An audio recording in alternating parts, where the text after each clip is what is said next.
let's begin. And may I start by welcoming you all really warmly to the latest in our series of webinars from Women in Football. We absolutely love this programme. We aim to bring you, our valued members, a wide range of discussions from experts on a wide range of topics, all things that will be of interest to you as women in football. And I'm absolutely delighted today that we're doing something around writing in football. It's a topic we haven't covered before, and we have an absolutely fantastic to talk to you about this. Before I introduce the panel, just to say we will be carrying on with this series. If there are topics you want us to cover that would be of interest to you, do get in touch with us via email on events@womeninfootball.co.uk, and we will do our best to accommodate all the requests we get. But on to today. So a huge thank you to Ian Ridley, Amy Lawrence, Charlotte Atyeo, and Susie Petruccelli for joining us. And we're delighted to have you here, so welcome to you all. Thank you. I'm going to do a quick introduction and bio of all of our different speakers, and I'm going to start with Ian. So Ian is an award-winning football writer. He's the author of 14 books. He's writing another book, he was just telling me beforehand. And one that really stands out is the beautifully crafted The Breath of Sadness, which is a candid exploration of love and loss following the death of his wife, Vicky Orvice. Now, Vicky was a co-founder of Women in Football, and she's somebody very special in all our hearts. And she herself was a trailblazing sports journalist. So welcome, Ian. It's great to have you here today. I would also say about Ian that it's been my absolute pleasure and privilege to get to know him as a friend since I joined Women in Football 2 years ago. I didn't know Ian before. And I think it's fair to say, Ian, that you and I, when we get together in good times in the cafe at St Albans Cathedral, in bad times like now over Zoom, we really do chat about life, the universe, football, and everything in between, don't we? So great to have you here, Ian. We do. What else is there? Exactly. Amy Lawrence. Amy is an Arsenal supporter, and she's been an avid football fan since her first trip to Highbury when she was 6 years old. She's written about the game for The Guardian, The Observer, and most recently for The Athletic in a career spanning 25 years. A quarter of a century, Amy. Fantastic. She's also been a broadcaster with 5 Live and on radio and television, and amongst her many kind of tributes and accolades and honours that she's won, she won the Words by Women Sports Writer Award in 2016 and our own Women in Football Journalist of the Year Award, likewise in 2016. She's written 4 acclaimed books about Arsenal. Proud to say that name: Invincible, The Wenger Revolution, and 89. So you've got to turn out a few more to catch up with Ian, Amy. Oh yeah, I'm miles behind. Sure that's a battle I'm a bit scared to take on. But book writing is a very interesting place to be in, as Ian will know well. Very dominant in your life. Yeah. Charlotte Atyeo is a literary agent and freelance editor with over 20 years publishing experience. She spent 10 years as the commissioning sports book at Bloomsbury Publishing, where she also managed the Wisden Cricketers Almanac. Charlotte was on the panel for Women in Football's Vicky Orvice Book Prize, and this was a prize that we instituted with Ian's very kind help and support to uncover a new female writing talent about football.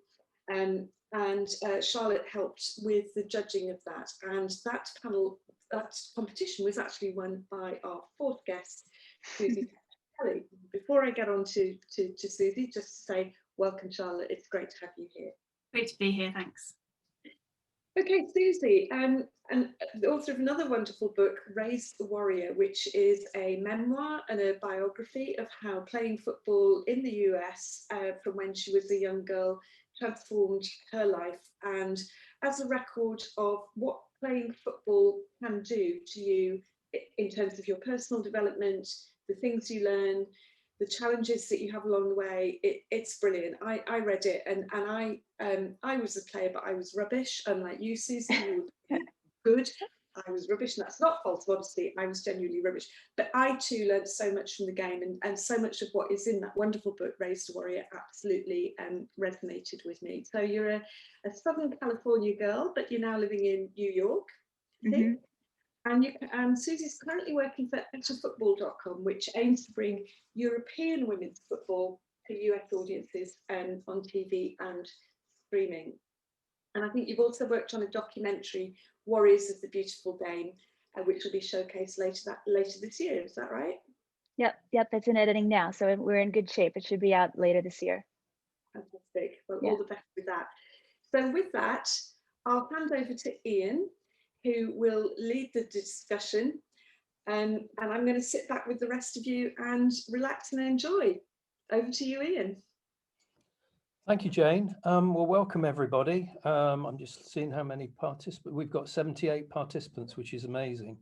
So just to give you the background to this, when my wife, Vicky Allweiss, died 2 years ago, after a few months, I thought I'd like to do something in her name. And so we had a book prize. And obviously, as you've just heard, it was won by Susie. We had a lot of really great submissions.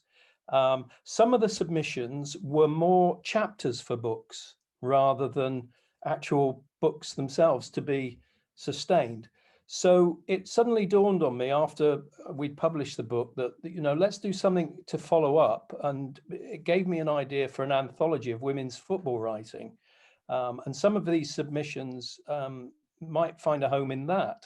So what I thought we'd do, and if you've been on the Women in Football website and our website, Floodlit Dreams, you'll see that we're going to publish a book later this year with 20 chapters by women writers on football. We want to give people a chance. There's not enough of it, and the written word is very dear to my heart.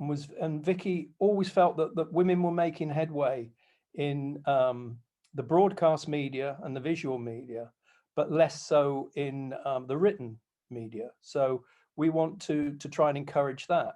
And it's great that there's so many obviously interested in that.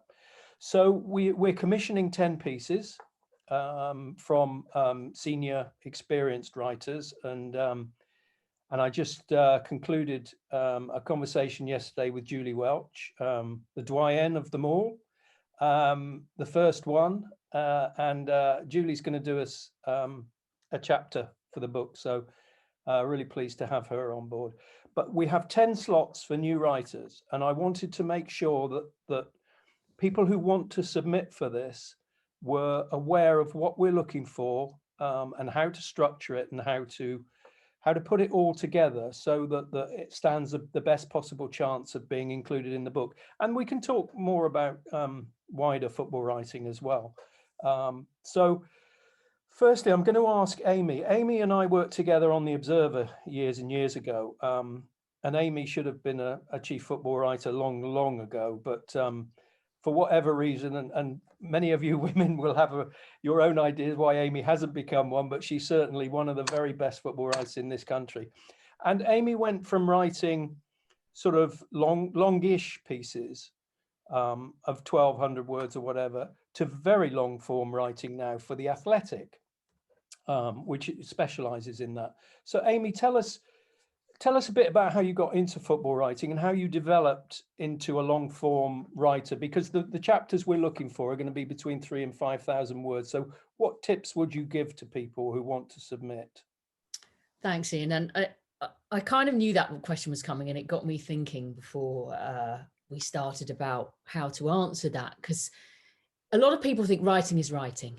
And actually, as you'll well know, the variety of within being a football writer, in terms of the disciplines that you can use, are quite extreme. So throwing yourself into, I don't know, a World Cup qualifying match in Rome late at night where the Wi-Fi doesn't work and you can't get a connection, and you're doing a live match report and you've got to file maybe 5-10 minutes before the final whistle, and you might have a chance to add a couple of sentences of an intro, are so insane. And you are utterly working on instinct, and you feel like your brain is going at 1,000,000 miles an hour and your fingers are trying to keep up. And it's a style of writing that's incredibly adrenalizing and interesting. And sometimes I think produces the best stuff because it's all from the heart and it's all on instinct. However, if you compare that with the experience of book writing or a long form article, where you might spend 3 days staring at the wall, trying to find the key to unlock what it is you're actually trying to say, there's a totally different kind of pressure. And in some ways, it's a tougher pressure, I think, trying to find that sense of when you've got a big canvas, how do you make sure that the whole canvas is worth looking at and worth reading and engaging people with? And if I might divert briefly into something that I was told, and it was like a real penny dropping moment from a director that I worked with on a film project. And of course, this is a completely different discipline. I've only ever really been a writer. And this guy turned around and he said, often, and it was like the driving force behind the whole process is, how do you make people feel? How do you make people care? And it really struck me that that's the essence of great writing. Or, you've got to reel people in with your intro, with your beginning, and then how do you keep them especially in a modern age where people are flicking through TikTok or Twitter or whatever every 3 seconds with their thumbs. How do you grab someone so they want to sit back, maybe take a cup of tea or coffee and lose themselves for, maybe 20 minutes, half an hour in reading, Thinking time, I think, is massive. Allowing yourself that space to think. Doodling, I think, is helpful at the very beginning. I often find I just sit down and tap out almost random thoughts about whatever the subject is that I'm trying to get a big piece out of. So it could go all over the place. But you need those building blocks, because then it will hopefully turn into something that can sing. And then I think the biggest challenge really I often feel is, how do I make this, particularly in something like football, which is so ubiquitous and huge and important in a lot of people's lives across the world, how can you make something original? What's my theme, my thread, my thought process? What am I trying to say here that might be a bit different to everybody else? And if you can find that thing, that provides the sort of umbrella that all the rest of it takes care of itself. Of course, you want a good intro. Of course, you want to go off on interesting diversions. There's a dozen different ways you can structure a big piece, because it will need structure. You can't just free flow it all together. But that sense of having an overriding original thought driving through the whole thing from start to finish is quite critical. So if you can figure out, what am I trying to tell people here and how do I make them care? If you can answer those questions, I think you're halfway there.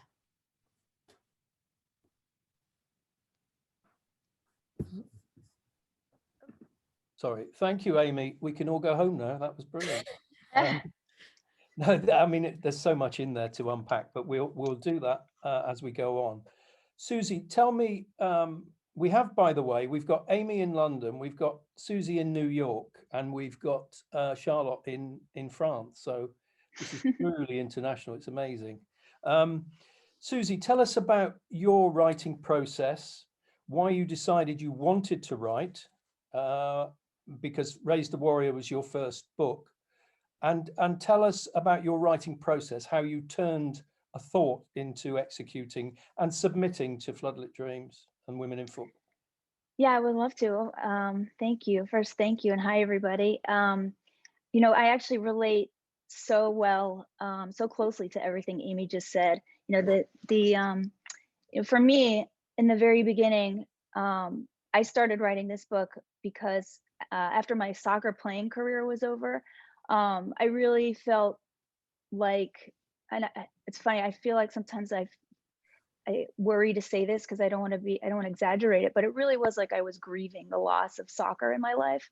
And then I found that writing about it and doodling and, the thinking time about soccer and even like writing about it gave me that adrenaline again. And it gave me, and my instinct drew me to keep writing about it. And so that's kind of where it began for me. But then the process of sort of turning it, like, like Amy was saying, structuring it and figuring out, like where I was going to go with it. That took time, and it was an iterative process, an evolution for me. I did know pretty early on that I felt like the story that I had was unique. I had never found a story about a American, particularly Ivy League women's soccer team. And the traditions and the fun and the struggle and everything about it. So I did feel early on, my instinct was that was going to be a good story. Putting it all together though was hard.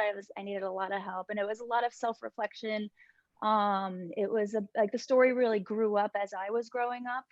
And it was a lot of reconciliation too, understanding sort of the context of my life, what soccer really meant to me, all the opportunities that I had that really now I understand were such a privilege.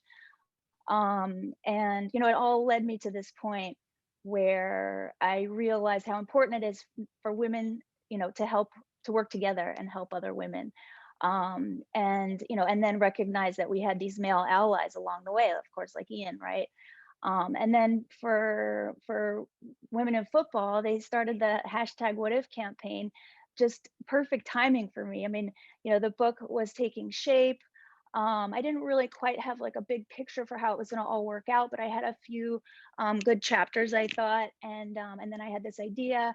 And I saw Ian's pledge on Twitter, and I took a chance and reached out, and and then Ian and you guys on the judging panel responded and took a chance on me. It was changed my life, as I was telling you guys. It changed my life, and it made so many of my dreams come true. And really, it's about, for me, giving little girls a story that's not just about soccer, which I do think they need very, very so much, but more about those feelings of being a girl and growing up, that things it's harder to talk about, things that girls need a safe space to and to talk about so many things that we don't talk about enough. So that's sort of how it all came together for me. Thanks, Susie. I like what you said about women helping other women. Vicky always used to say that there was a special place in hell reserved for women that don't help other women. Charlotte, you're going to be the book's editor. Can I just say, by the way, if people out there have questions, please submit them via the chat room. We're going to try and talk for about 35-40 minutes and take 20 minutes of questions if we can. Charlotte, you're going to be on the judging panel for the 10 pieces selected, as am I, and one nominated person from Women in Football, which we'll find out later. So tell me also, as an editor and a judge, what are you looking for? What grabs you when somebody submits a chapter, a piece, whatever, to us? What are you going to be looking for? What is it you want to see? I think a lot of it is actually what Amy's touched on already. And I'm looking for things, just as I will do as a reader in my free time. I want to be engaged. I want the writer to be really clear about what it is that they want to say, the story they want to tell. I want to feel that they're taking me, and I use this word with some reservations, but on a journey with them, really. I want to be able to hear their voice in their writing. In terms of the actual content, I don't think we can really dictate that. I know that we're looking for a range of stories, a range of voices. It's about the quality of the writing and the quality of the idea there. It's not about, we want 10 pieces that tell us all the same thing. So an Arsenal fan's view of falling in love with football, a Bolton fan's view of football, falling in love with football. We want different things, and everybody out there has got a different story to tell. So it's really about a clear idea told honestly, authentically, and in an engaging way that, as Amy said, there's a drive through there that wants you to keep turning the page to stay with that writer. And other things you don't want to see? I don't want to see somebody's dissertation. This is an anthology of pieces for the general reader. So the kind of thing that you would pick up off the table in Barnes & Noble or Waterstones or Smith's, wherever it is. So I don't want to read any kind of academic writing. This is stuff that's going to really engage people. Now, that doesn't mean that anything can't be based on really great research, but we're not looking for academic stuff in tone. Okay. Yeah, I think I'm with you on this, that I tend to recoil when I see the words "the beautiful game" in a piece or whatever.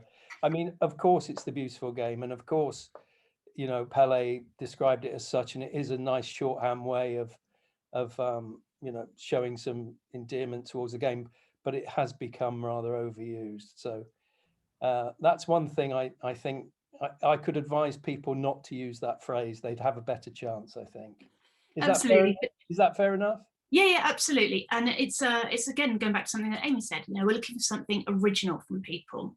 So why is it that you are the best person to tell this story? What is it that you've got to say? Why you rather than anybody else? You know, what is that original thing that you are burning to share with us on the page? Yeah. In terms of subject matter, there are very many of the 10 experienced writers that have already been commissioned. We actually have 9 commissioned at the moment. The subject matter is very varied. A couple of people are doing interviews with significant figures in the game. We're hoping to have an interview with Rachel Yankee, for example, by a great new young writer. We're going to have an interview with Joyce Cook from FIFA, who was a trailblazer in the world of football administration, written by Kate Battersby. Julie's going to do a piece on the Emilio Sana case, which has always intrigued her. So that'll be well worth reading. She also offered me a piece on the history of the sports bra, which I'm also very interested in. And I don't know how many people know this, but back in whenever it was, when the Scottish FA banned women's football, they were told it was because breasts jiggled around too much. But the man who delivered this verdict couldn't use the word breasts. He thought it was obscene. So the Scottish FA, that was their reason for it. And that's why somebody went away and developed a sports bra. And anyway, so that's another intriguing subject. We have lots of really good pieces coming.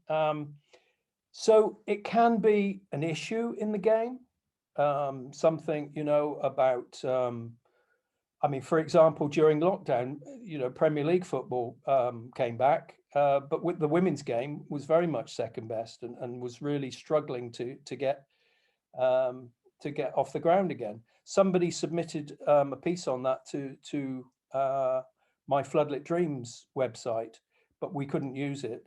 But that is certainly a subject. It could be a player that you've admired for a long, long time, a profile perhaps of a player. Maybe if you can get an interview with someone, who knows? But also it could be a match, you know, there might have been a match that was so significant in somebody's life that turned somebody's life around. The one thing I'll say about that is, you can't just write about a match. It has to be put in social context, the time when that sort of thing was taking place, what was going on around it, why it was significant. It can't be a match report, obviously. I do remember Vicky submitting a match report when she was at journalism college and being asked by the tutor if her boyfriend had written it. She told me that. He was shocked that anyone could write a decent match report. A woman could write a decent match report, but you know, that's how things were back then. So it can be based around a match. It can be based around a tournament. For example, a particular You know, Susie, you were particularly taken by the Women's World Cup that the US won that time. You know, that meant a lot to you, for example. So there's a whole range of things that people can, you know, tap into from own personal experiences. If I come back to you, Amy, in terms of structure, when you're sitting down to write a long form piece, I was particularly interested in your idea of doodling and ramblings and what have you. I mean, I work like that as well. If I can find a really nice phrase or an observation, and, you know, I put it down, I find, as you called it, they're the building blocks. I mean, sometimes when I was sitting down to write a piece for a Sunday paper or whatever, you know, just 2 or 3 little phrases, and suddenly you're off and running, and you can build everything around that. And, you know, somebody always once said, you know, get your joke in the intro and run for home. So from your point of view, what how do you work about structuring a piece? That's a good point, and I think you can get stuck easily by worrying too much about the intro. You know, starting, especially if it's a big piece, feels very, very daunting, but it's quite hard to skip the start and write and then come back to it. But it's amazing how that works sometimes. In fact, even a piece I wrote last night, I'd started it a certain way and I knew it wasn't quite right. I was rambling on about stuff that happened 25, 30 years ago. How unlike me. And thought, you know what, I think that the modern reader might not want to go straight into that. They might need something like a bit of a warm up. So I turned it a bit on its head. And as soon as I did it, I thought, okay, that's better. But you can get very easily distracted almost by obsessing about your start. And I think it's, as I said before, this kind of doodling idea, it might be a turn of phrase, as you say, descriptions. I mean, I think that good writing is transferring emotion, but also painting pictures for people. You have to be able to take those ideas and put them into words. And that's, so all those little bits of things that you observe, that you feel, that you think, that capture your imagination. I might sometimes write a whole paragraph about, I don't know, for example, recently after the death of Maradona, suddenly had a phone call, you know, can you write now about Maradona? And I did panic a bit, despite having done this job for nearly 30 years, because I just thought, this sense of responsibility, this is Maradona, like, how do I do this justice immediately without having thought about it? And it would, I just started, the way I managed to start was just by trying to paint a few pictures. So I thought about what he made me feel when I watched him with the football. And that gave me the in. And then once, because what you don't want to do is just write a chronological appreciation of somebody, because anybody can do that. And that's not particularly interesting or original. So how do you give it that extra nuance, that extra context, that extra emotional kick? So once you've got those first bits down, you can try and think about ways to pull it together and give it those nuances and those contexts and those bigger emotional kicks. And the rest of it takes care of itself. The chronology, the things that needed to be said about him got said, but within the bigger flow of, I thought, all you can do is, Maradona made people fall in love with football. Maradona made people gasp, even when he was warming up or when he was kicking a piece of chewing gum. Maradona made entire populations in different geographical areas, whether it's his home in Argentina or his adopted city of Naples, or whether it was a stranger in Nigeria or God knows what, watching TV, made people just take them out of their everyday life. And it was a hell of a lot for him to bear, clearly. If anybody saw the amazing film recently, his life was insane. But he did things to people. He had a magic, and it was about trying to respect that magic, I suppose, in words. So I don't know if that's a good example, but if you can find those things that help you start, and a lot of that's just about your own observations and feelings, and coming back to that line from my director, the things that make you feel, the things that make you care. If they make you care, there's a chance they're going to make your reader care. Yeah. That's quite a good start. I was getting all tingly when you were talking about Maradona there, and that kind of, I think that's a great example of, if somebody wants to write about a figure, of how to go about it. You know, it could be, I mean, for example, Megan Rapinoe, you know, she makes a lot of people feel that way too, both how she conducts herself, how she plays the game, the issues she espouses. You know, a figure like that, for example, that you could be talking about her as well. And you know, I remember going to the '94 World Cup, and I knew Maradona would be significant in some way. And there's an old saying in journalism, you know, follow the best, because they always give you a story. For good or bad, they always give you a story. And Maradona was at the end of his career, and you knew he was either going to win the World Cup or be sent home in disgrace, one of the two. And he was sent home in disgrace. And I had everything ready to write it. I was asked for 2,000 words by the Independent on Sunday that week. And I was ready, because I had all my cuttings. I had everything I'd ever felt and thought about Maradona written down. I remember just writing down, "Say it ain't so, Diego." And that was my way into it. Just a phrase. And, you know, that may be for someone else. Just, that's the little building block that gets you going. So I think it's, sorry, and just to jump back in, but I think if you're talking about that kind of thing, the question I would ask myself as a writer, if I decide to take on an inspiring figure, is what can I say about them that is a bit different, comes back to that original thought process. So if you're taking someone like Megan Rapinoe, who's so famous now, and the events of her life and her adventures are well publicized. So how can you take a different angle? I don't know, ask yourself something like, how does it feel to be her? What would it be like to have a day in her shoes? I don't know, that's just an example, but it's just trying to take something that enables you to take something well known to a slightly different place and engage people's imagination, maybe by trying to provoke a bit of thought, rather than just saying, this is Megan Rapinoe and this is what we know about her and this is how she makes people feel. Yeah, good point. I've got a couple of questions from people taking part. They are mainly about books, and I'm going to sort of get Susie and Charlotte to answer these. The first question is from David Campbell. Please, could you describe the process of going from idea to publication for a football-related book, autobiography, biography?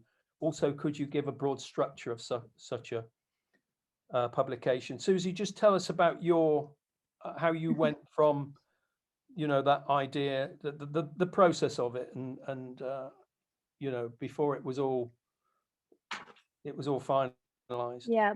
Well, my journey was unusual. I'm sure Charlotte can tell better the you know, more, I guess, traditional pathway.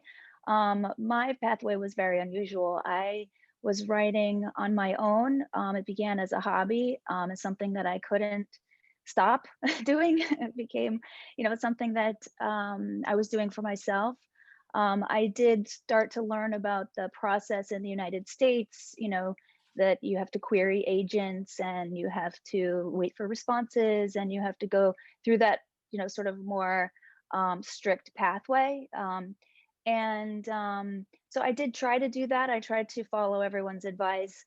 And, you know, a good friend of mine, Julie Foudy, was on the '99 women's national team. And she has a wonderful career at ESPN and broadcasting now. So she helped me find an agent who worked with me for a little while, gave me some tons of great advice. The fit, though, a sports memoir wasn't in her wheelhouse, but she gave me tons of advice. So I just kept plugging along and meeting people, meeting tons of people, letting you know, everyone who would read drafts of my book read it, I always asked for blunt honesty in their critiques. I never wanted anybody to be worried about hurting my feelings. And I just kept going, and the story kept changing and getting, more mature. And then, it's sort of what you were saying, I was building these building blocks, didn't really know how it was all going to come together. And then, I had this moment where I saw, Ian's tweet, and so I sort of had this, very untraditional pathway, but I think that the point of what happened to me is, just keep working on it. If you believe in it, if you're passionate about it, and just keep talking to people, and find people that will help you, and make it happen, make your dream happen. Thank you, Susie. Charlotte, can I ask you a similar sort of question, really, to, the process of going from idea to publication that David asks? I think we are incredibly lucky now in that we've got a lot more different routes to get books in people's hands. So Susie, as she said, her experience was quite unusual in that she came via an agent first, and then via this prize. But obviously there are the traditional routes via agents and mainstream publishing houses. But aside from that, there's also lots of actually quite good self-publishing options these days. I think we were all quite snobby about self-publishing for a long time. It's so much better now. I think there's a lot more joined up thinking there, a lot more opportunities for people to really self-publish well.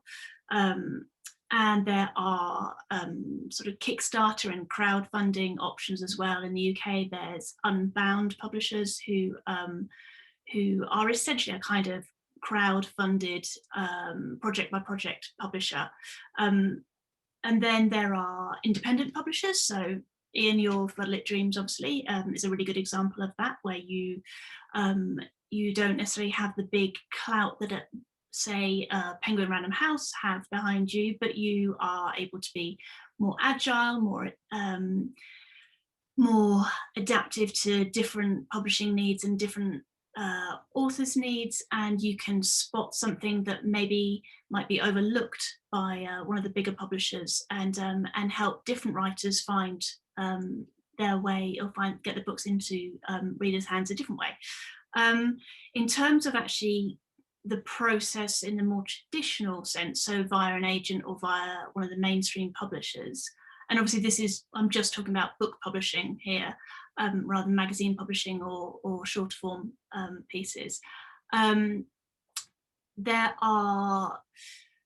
Nothing has changed that dramatically, I would say, in this area recently. There are, for the most part, one traditional way to market for people who want to be published by a big publishing house, and that is unfortunately to find a literary agent. And there, I would say the biggest piece of advice I've got for any aspiring writer is to do your research. There are so many agents out there. Each one specializes in a different area most of the time. And they, like all of us, they will all have their individual interests. So you aren't by any means tied to just writing to one agent, waiting for them to reply before you can move on to the next. Literary agents will expect you to be approaching several at the same time. And they all get absolutely swamped. I would say on average, a literary agent will receive somewhere between 10 and 100 submissions out of the blue every week. Possibly, individual agents, so literary agencies will obviously be multiple times that. And with the best will in the world, none of us can read all of those submissions immediately and still really look after our clients that we already have on our books. So you need to be able to grab their attention, and that first off means that it's something that they're likely to be interested in. So a really good place to start doing your research is the Writers and Artists Yearbook. They've also got a great website, and that is a massive resource it lists all the agents that are working at the moment in the UK, and what their specialism is, what their interests are, who some of their clients are. find the people who are likely to represent the kind of thing that you want to write, and then go and research those agents. That everyone's got a website that tells you what they're looking for, who they represent, what sort of stuff they do. Similarly, if there are books that you think would sit well alongside your book on a bookshelf, that you would find next to your book in Waterstones, look in the acknowledgements in those books that have already been published. Who's the agent? Okay, so is that an agent that publishes or that represents lots of stuff in this in that genre? And so perhaps they would be a suitable agent for you. So that's a really good starting point to identify the kind of agent that you want to work with. And essentially you've identified your agents that you want to approach, and then you need to approach them with something that is going to grab their attention and that looks professional. What you're sending them is kind of first impressions matter is basically the key thing there. It's like a job interview. You are asking somebody to take time out of their day, unpaid basically, and to take a chance on you and to work with you to develop something where they're not going to earn anything from you until they sell your book. So they need to really be on board with you from the get-go.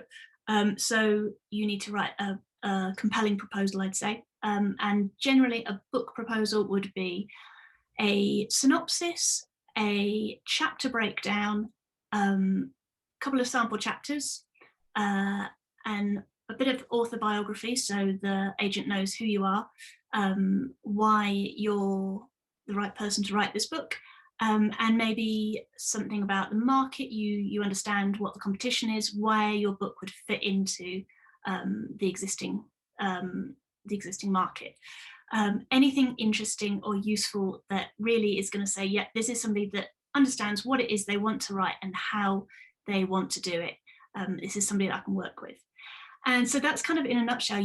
Once you've got an agent, and the key there, going back to what Susie said, is persevere, keep going. It takes time. Think of the Harry Potter thing where J.K. Rowling got some obscene number of rejections before she landed the right deal.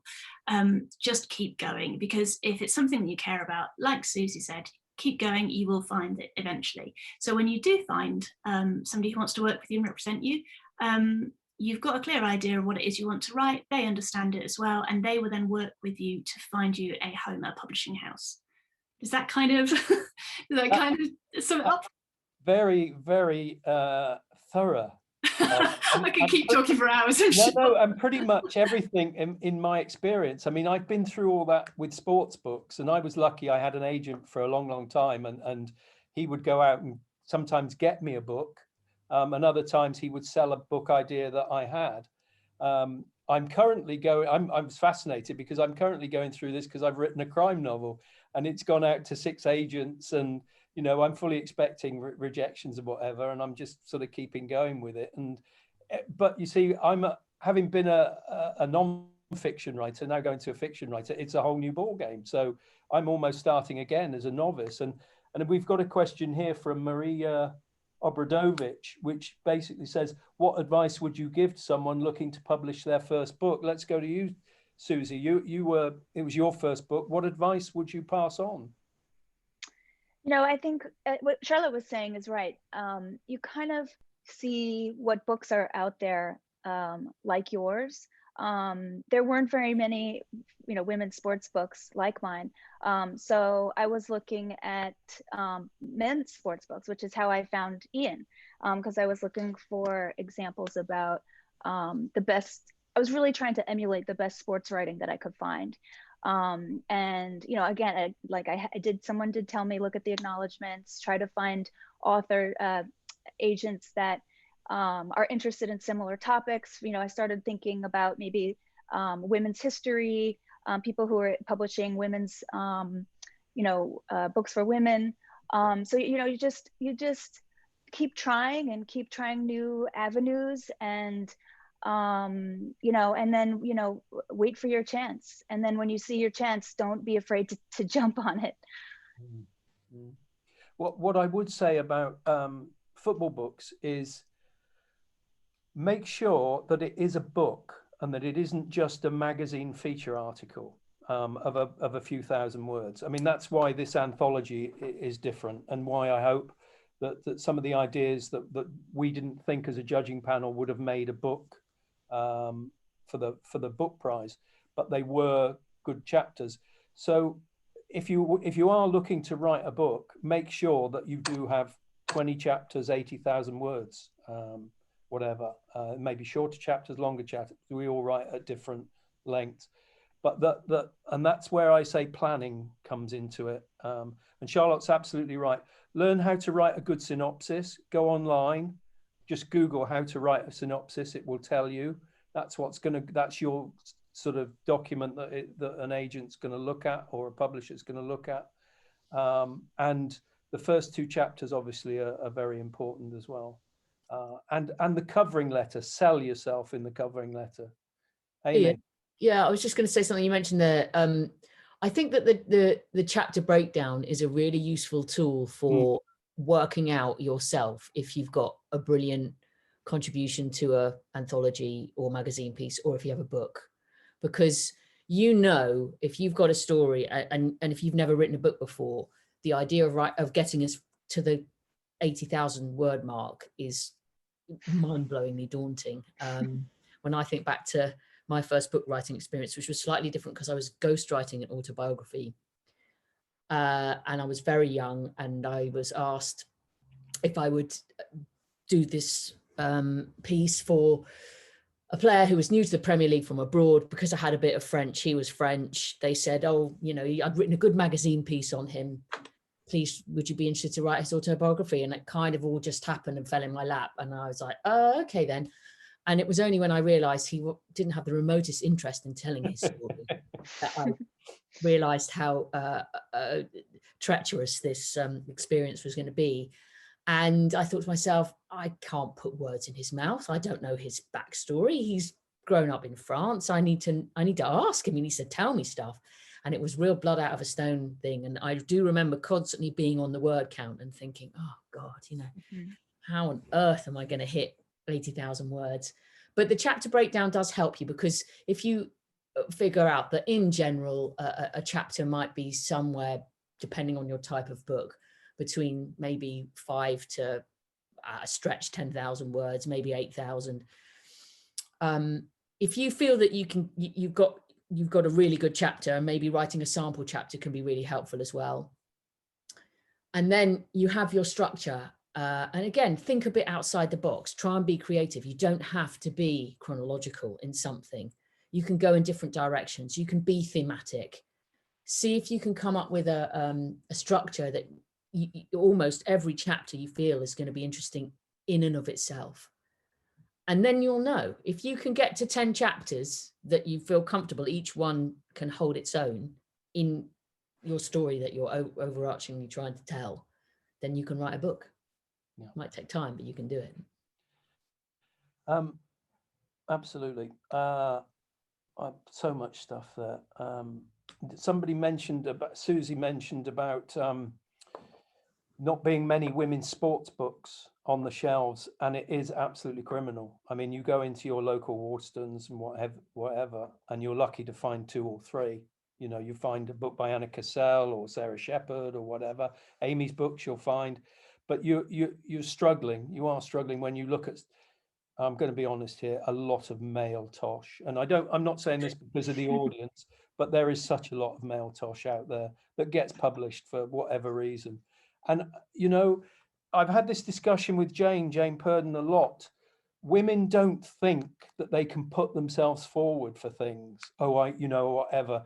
They just don't waffle and, I was going to use BS, but the way most men, I'm a trustee for a charity, and we advertised for trustees, and we had 30 people, about 6 women, and those 6 were so overqualified, and majority of the 24 men were underqualified, but they just think they can do it, So it's that kind of attitude. There's a question from Joy Kennedy. I'm going to ask you this as well, Amy, because you started on 442, didn't you? I did, yeah. Mm-hmm. Yeah. And then you went through newspapers and now The Athletic. What advice would you give to someone looking to make a break in football writing? Oof, that's a massive question. Practice. I always used to, when I was starting off, I used to say to people, well, there's two things I used to do. I used to read the people I thought that were the best. And if it was particularly maybe about a match or a person or something that had happened recently, it was something I'd seen and I knew. And then I would observe how, say, Paul Hayward or Hugh McIlvanney or one of the, the heavyweights covered something that I'd just seen. And I used to sit there and think, what made them think of that? They watched the same thing that that millions of people on TV watched. What made them sit down under time pressure, usually, and come up with that idea or that intro or that interpretation of events or that comparison? And I did a lot of that to try and kind of coach myself or understand how to be creative with writing about something that lots of people see. And also practice. I used to say, practice doing a match report, sit in front of Sky or whatever, BT or whichever channel it's on these days, and watch a game with a notebook or with a computer or whatever and have a go and just do it and see what you come up with. And ask yourself that question, can I do this creatively? Not just, and then so-and-so passed to so-and-so who knocked it across for blah, blah. Once you begin to find your voice, I think it's a lot easier to have that confidence to be a football writer. And there is a lot out there now with blogs. You can start your own blog, you can try and associate yourself with someone else's. There is a much greater prevalence, I suppose, of like unpaid work, but you're getting yourself out there, you're getting some feedback from what you're doing, you're learning to expose yourself and your thoughts to the public, which is a thing as well if you're going to write about football. And the more that you can build up your own portfolio of work wherever it is published, whether it's on a whatever website or if you can find a local paper or something that's still going, that gives you the sort of foundation, I think, to try and go out there and approach people and say, this is what I've done, this is what I can do. Vicky and I used to talk about this a lot because obviously we were both football writers, and we both agreed that a lot of people go into football writing because they love football, but you've got to love the writing too. It's very important because sometimes you might be at a stadium and the match is finished, and then it's nice to be able to go home and go to the pub or whatever after the game. You're going to be there for the next hour and a half trying to craft something, while it's getting cold and the floodlights, they may turn the floodlights off. So you need to love that. You need to love what you do and crafting a phrase and hitting a deadline and all those things. So love the football, but love the writing too. And that's important. The other thing I'm going to say about that, don't try and write like men. Don't try and write cliches like you see in certain. Write the way you write. You don't have to emulate men. I mean, I take Amy's point. I used to sit next to Patrick Collins, who was one of my heroes as a journalist. I was on the Mail on Sunday as chief football writer, and Pat was chief sports writer. And Pat would sit there with his laptop on, and because he couldn't see properly, he would write in like huge type, like 20-point type. And I'd look across, and he turned a phrase, and I'd think, why didn't I think of that? I can't use it now. It's it's his. So of course I emulated other. But also I had to find my own voice, and not be that person. Can I just jump in on that? Yeah, please do. Say, Amy mentioned something earlier about making it sing, and I think that's really important. But I would also say that for me, the best writing seems effortless. So it sings, but without you sitting and going, I am reading this, I'm aware that I'm reading this. It just flows and it feels natural. And that will come with practice and with finding your voice, definitely. So don't try to be writerly. Don't try to write like somebody else. Work at it, practice it, and be really proud of every sentence that you write, because literally every sentence matters. I'll just come back in really quickly as well and say that a kind of real classic mistake to make when you're starting out is going a bit over the top. And sometimes less is more. And often you can read something and actually you think, you know what, I can cut one of those metaphors and it's better. You don't have to put everything that you think that is, a flourish into every paragraph. Sometimes just paring it back, shorter sentences actually can be more powerful. Your adjectives to learn, which I'm still trying to learn. I remember my second week as chief football writer on the Mail on Sunday. I got phoned up, said we need a comment piece in the next 45 minutes on so and so, 1,000 words, and they were testing me to see if I could do it. Basically, looking back, that's what they were doing, and I delivered it with no adjectives, with nothing. And they phoned me and said, that's great, that was perfect. And sometimes that's how to do it. Amy talked about panicking with the Maradona thing. Make yourself panic. Panic's a good thing sometimes, and please dare to enter this, to write, I always say about everything in life, I'm just a little boy from Weymouth. If I can do this stuff, anyone can do it, I see Jane has arrived back. Thank you, Jane. I'm going to hand back to you. Remember, it's the content that we're looking for. It doesn't have to be perfectly spelt all the time or whatever. Can I just say, in terms of the logistics of it as well, if you submit to info@floodlitdreams.com or to the Women in Football, they'll get ferried on to us. Between 3,000 and 5,000 words. Please, could you write it in Times New Roman, 12 point, with 1.5 spacing, and I hope that helps. Otherwise, blank canvas. Thank you, everybody. Thank you so much, Ian, and everybody, all our panel.